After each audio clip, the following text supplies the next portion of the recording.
আপনি কি জানেন যে একটা কথা শুনেই ক্রস চেক না করে অ্যাকশনে যাওয়াতে কত পরিবার ভেঙে যায়, কত সম্পর্ক ভেঙে যায়?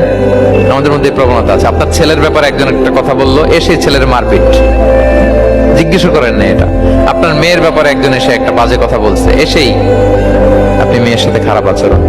আপনার ওয়াইফের ব্যাপারে একজন বললো আর কি, যে ভাই আপনি এখানে, ভাবিকে তো দেখলাম ওইখানে আরেকজনের সাথে, আপনি এসেই আপনার স্ত্রীর উপর চড়াও অথবা গায়ে হাত তুললেন।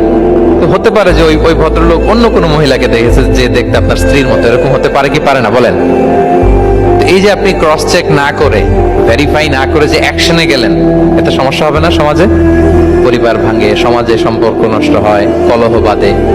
এই জন্য আল্লাহ তাআলা বলেন যে সোসাইটিটাকে যদি পিসফুল করতে চাও, ইদা জাআকুম ফাসিকুম বিনাবাইন ফাতাবায়ানু, নিউজ আসলেই বিশ্বাস করো না, you have to cross check.